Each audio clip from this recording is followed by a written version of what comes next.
Ces exercices concernent ceux de la mécanique du fluide. Commençons par l'exercice 1. Un tube en U contient de mercure en quelques centimètres de hauteur. On verse dans l'une des branches de l'alcool qui forme une colonne de liquide de hauteur H1 est égal à 30 cm.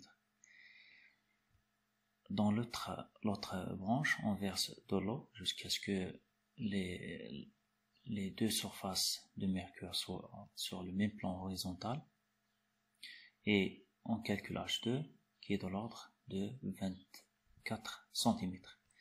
Question 1. Appliquer le principe fondamental de l'hydrostatique pour les trois fluides, c'est-à-dire pour l'alcool, pour le mercure et pour l'eau. On déduire la masse volumique de l'alcool.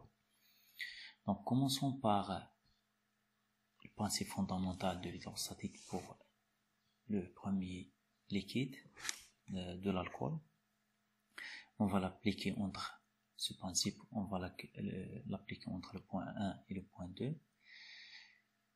Donc par définition, la différence de pression entre 1 et 2, donc P2 moins P1, est égale à la masse volumique de l'alcool fois la valeur de la pesanteur G fois la différence des hauteurs. Donc c'est Z1 moins Z2 qui est égal à H1. Donc c'est la masse volumique fois la valeur de la pesanteur fois H1. Pour le cas de mercure, on va l'appliquer le principe fondamental de l'hydrostatique entre le point 2 et le point 3. Donc on a P2 moins P3 est égal à la masse volumique du mercure fois la valeur de la pesanteur fois la différence des hauteurs Z3 moins Z2 qui est égal à 0 puisque Z3 est égal à Z2 puisque les deux surfaces sont sur le même plan horizontal. Donc on aura P2 est égal à P3.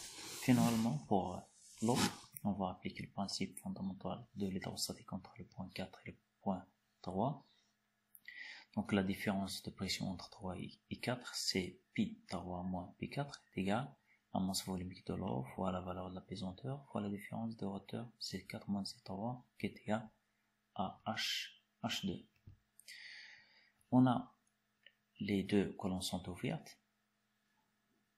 Donc il y a contact entre le point 1 et l'atmosphère, et la pression au point 1 est égale à la pression atmosphérique, et de même il y a contact entre 4 et l'atmosphère, donc la pression 4 est égale à la pression atmosphérique. Donc on a P1 est égal à P4 égale à la pression atmosphérique, et on a à partir de principe fondamental de l'hydrostatique appliqué pour le mercure, P2 est égal à P3. Donc on aura P2 moins P1 est égal, on remplace P2 par P3, donc c'est P3, et on remplace P1 par P4 est égal à P3 moins P4. Si on remplace P2 moins P1, c'est la masse volumique de l'alcool fois G fois H1 est égal à P3 moins P4 qui est égal à la masse volumique de l'eau fois la valeur de la pesanteur fois H2. Donc on aura directement la masse volumique de l'alcool est égale à la masse volumique de l'eau fois H2 sur H1. Si on fait l'application numérique, on aura la masse volumique de l'alcool est égale à 800 kg par mètre cube. L'exercice 2. Une artère horizontale, parce qu'on dit horizontale, c'est-à-dire que toutes les surfaces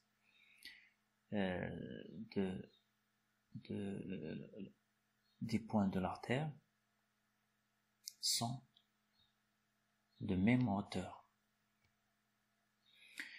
Donc de 3 mm, donc elle a 3 mm de rayon, est partiellement obstruée par une plaque d'athérome, il y a une plaque.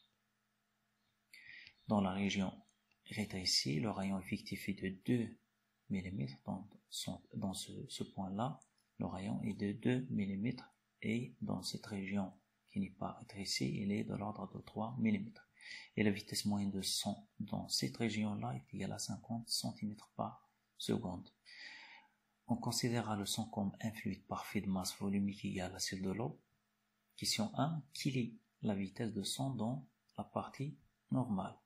Donc on a la vitesse dans la partie rétrécie, donc on va la calculer dans la partie normale. Quelle est la variation de pression entre les deux parties. Détermine la nature de l'écoulement sanguin dans les deux régions, sachant que la viscosité dynamique de sang est de l'ordre de 1,6 fois 10 à la puissance moins 2 poids. On commence par la question 1. Le débit sanguin se conserve, c'est-à-dire qu'il y a le même débit au point 2 que celui du point 1. Donc Q1 est égal à Q2, le même débit. Le débit est égal à la vitesse fois la section, donc le débit 1 c'est V1 S1, le débit 2 c'est V2 S2. Donc, et puisque les sections sont circulaires, donc c'est la surface d'un disque, S1 est égal à PR1 au carré, S2 est égal à PR2 au carré. Si on remplace dans cette équation-là, on aura finalement V2 est égal à V1 fois R1 au carré sur R2 au carré. Si on remplace, on aura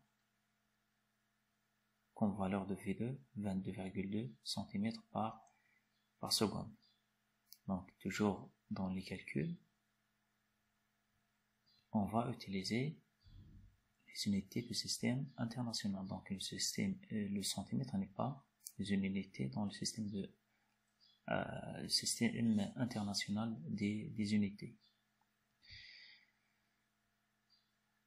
Donc question 2, quelle est la variation de pression entre les deux parties? On va appliquer l'équation de Bernoulli entre le point 2 et le point 1.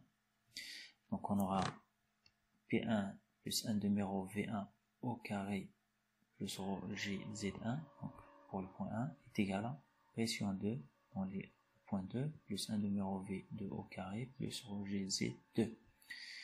Puisque l'artère est horizontale, donc les deux sections sont sur le même plan horizontal, donc Z1 est égal à Z2, sont de même hauteur. On aura la différence de pression entre P1 et P2, delta P est égal à P1 moins P2 est égal à 1 numéro V1 au carré moins V2 au carré. Si on fait l'application numérique, donc on va remplacer V1 et V2, mais avec des unités dans le système international, c'est-à-dire en mètres par seconde au lieu de centimètres par seconde. Donc on aura 100,3 Pascal.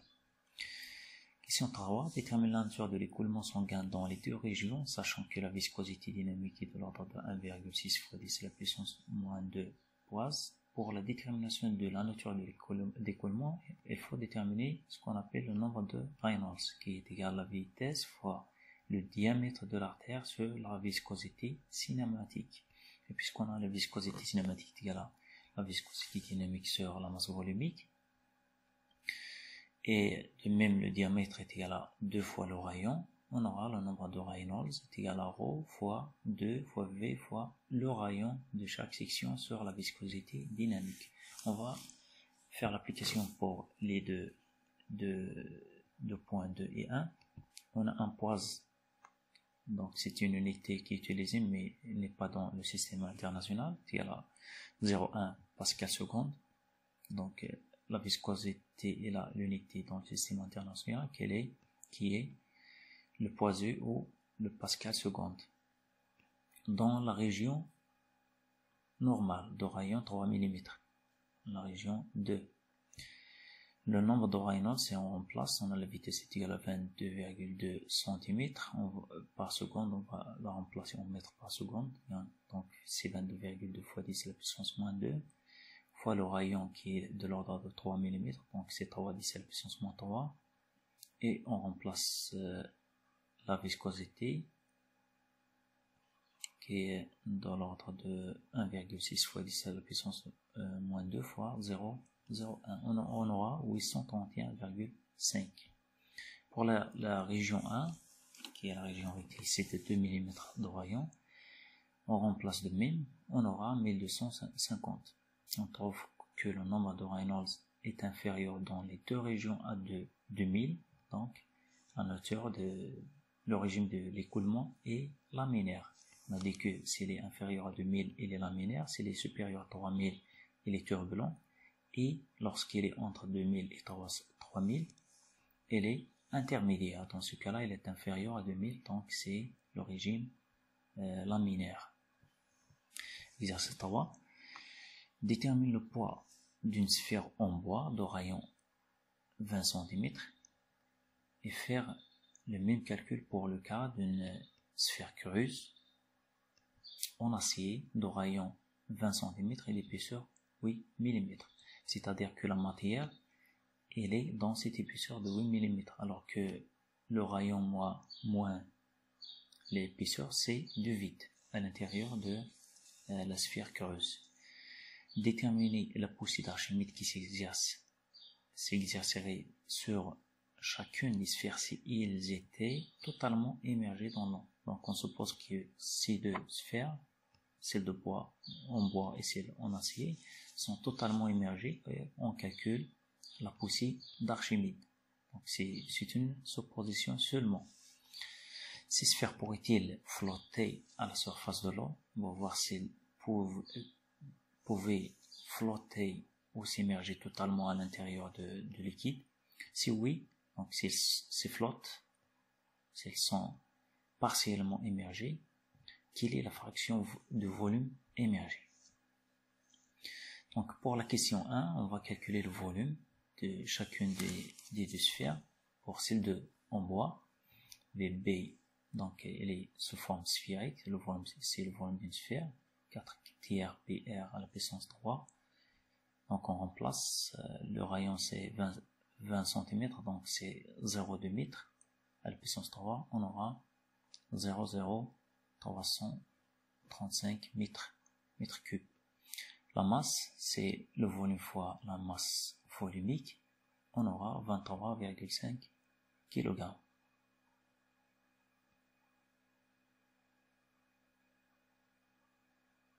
Donc la masse volumique de bois, c'est 700 kg par mètre cube. Le poids est égal à la masse, toujours, fois la valeur de la pesanteur G qui est de l'ordre de 10, donc on aura 235 newtons.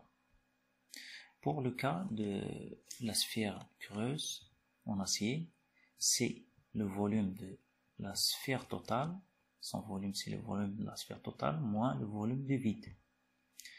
Donc les deux, celle de vide c'est une sphère, la sphère totale donc elle est sous forme sphérique, donc on va calculer les différences des volumes qui sont sphériques. 4 tiers PR, le rayon de la sphère en acier, moins celle du vide. On aura finalement, si on remplace les valeurs, toujours dans le système international, donc RA c'est 20 cm, donc c'est de 0,2 en mètres.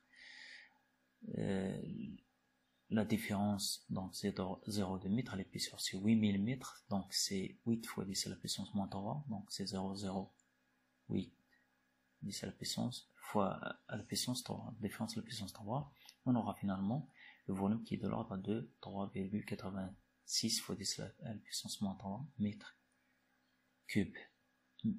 Oui.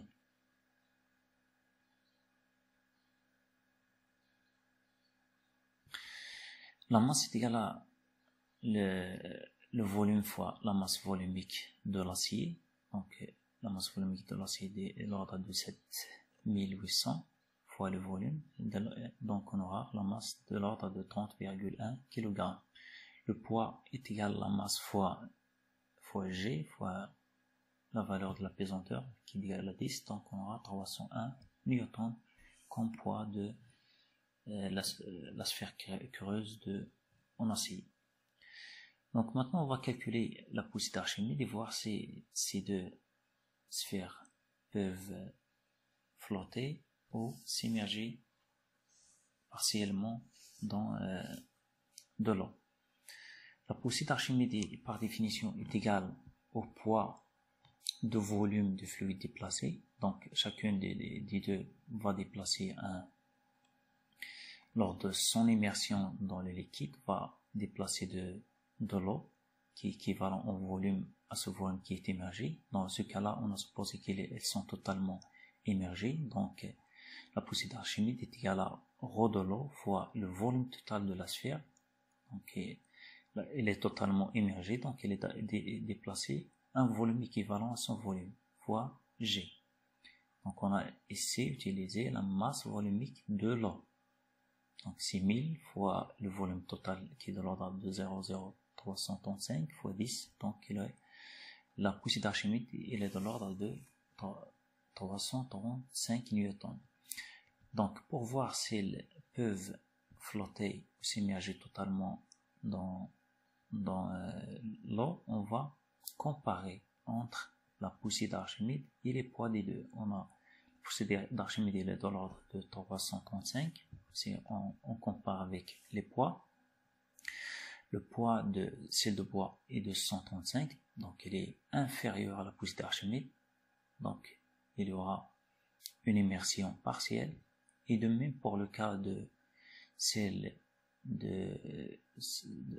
creuse, elle est inférieure. Donc, c'est 301 qui est inférieur à 335 newtons. Donc, ils peuvent toutes les deux flotter car leur poids est inférieur à la poussée d'Archimède. Donc, on a, dans ce cas-là, les deux peuvent s'immerger partiellement, donc ils peuvent flotter.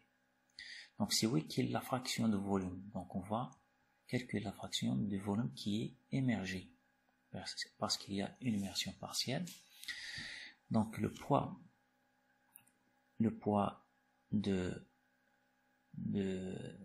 la sphère en bois est égal à la poussée d'Archimède. Donc, on aura 235 qui est égal au volume émergé, puisqu'il y a une immersion partielle, fois 1000. Donc, c'est la poussée d'Archimède est égale au poids de volume déplacé, de fluide déplacé par l'immersion de ce volume-là. Donc, V émergé de la sphère en bois fois 1000, la masse volumique de l'eau, fois la valeur de la pesanteur. Donc, on aura VB égale à 0,0235 mètres cubes. On le divise par le volume total de celle de bois, de la sphère en bois. On aura 60% qui est émergé à l'intérieur de l'eau. La même chose, on calcule le volume immergé pour le cas d'une sphère en acier creuse. Donc, le volume immergé à l'intérieur de l'eau fois la masse volumique de l'eau fois 10 est égal au poids de la sphère creuse.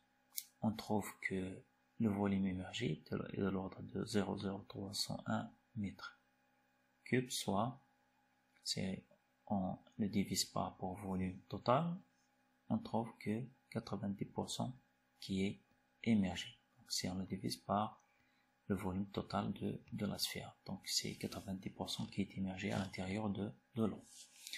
Exercice 4. La figure ci-contre représente un conduit avec une section transversale de surface S1 égale à 25 cm3 dans la partie la plus large et S2 égale à 4 cm2 dans la plus étroite. Donc celle qui est grande c'est 25, celle qui est là 4 cm2.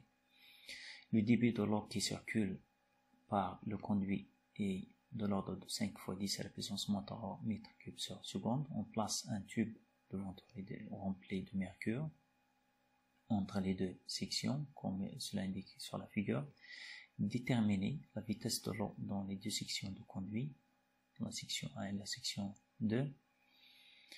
La différence de pression entre les deux sections, la différence de pression entre 1 et 2, et la différence de hauteur H de mercure entre les deux côtés du tube de venture. Donc à partir de l'équation de continuité, puisqu'il y a le même débit dans la section 1 et dans la section 2, donc Q1 est égal à Q2, même débit est égal à Q. Donc V1 est égal à V1 S1 est égal à V2 S2 est égal à Q. Ce débit-là, elle reste conservée. Donc la vitesse 1 est égale le débit sur la section S1 et V2 est égal le même débit sur S2. On fait l'application numérique en remplaçant la section, elle est de l'ordre de 11 cm², donc on va la convertir en mètres carrés, puisque le centimètre est égal à 10 moins 2 mètres, donc au carré c'est 10 moins 4. Donc c'est 25 fois 10 à la puissance moins 4.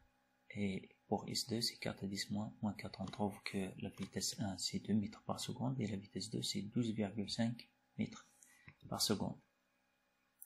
La différence de pression entre les deux sections, on va appliquer l'équation de Bernoulli entre les deux sections. Donc c'est P1 plus 1 demi rho V1 plus rho GZ1 est égal à P2 plus 1 demi rho V2 au carré plus rho GZ2 dans la deuxième section. Et puisque les deux sections sont sur le même plan horizontal, donc c'est Z1 est égal à Z2, donc on va simplifier par Z1 et Z2, on aura la différence de pression qui est égale à 1 demi rho V2 au carré moins V1 au carré. On fait l'application numérique, on aura la différence de pression qui est de l'ordre de 7,6 fois 10 à la puissance 4 Pascal. La différence de hauteur H de mercure entre les deux côtés du tube de Venturi. Donc pour déterminer la différence de hauteur H de mercure entre les deux côtés du tube de Venturi, nous allons utiliser le principe de Pascal en prenant comme référence Z est égal à 0 à ce point-là. Sur le principe de Pascal, la pression en Z est égale à 0. C'est que ces points-là sont dans la même horizontale. Donc P'1 est égal à P'2 si on remplace. P'1 à partir du principe fondamental de l'hydrostatique, P'1 est égal à P1 plus rho de l'eau, puisqu'il y a de l'eau seulement dans ce tube-là, fois GH1. De même P2 est égal à P2 plus cette hauteur-là, donc rho de l'eau.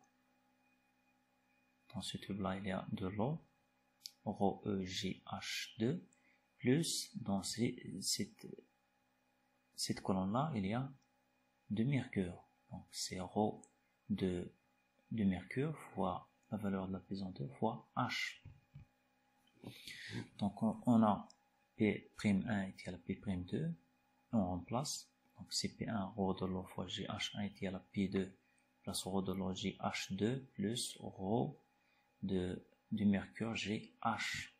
On aura la différence de pression P1 moins P2 qui est égale à la masse volumique de l'eau fois GH2 moins la masse volumique de l'eau GH1 plus la masse volumique de mercure fois G fois H. Et puisque H1 moins H2 est égal à H, donc on aura moins la masse volumique de l'eau fois la valeur pesanteur G fois la différence H1 moins H2, donc c'est-à-dire H, plus rho de mercure fois GH. Donc on aura finalement c'est rho la masse volumique de mercure moins celle de l'eau fois la valeur de pesanteur fois H. Donc si on remplace cette quantité par H. Et finalement on aura H est égal à la différence de pression, c'est P1 moins P2 sur la différence des masses volumiques fois G. Donc si on fait l'application numérique, on trouve que H est égal à 0,6 mètres. Et voilà, merci pour votre attention.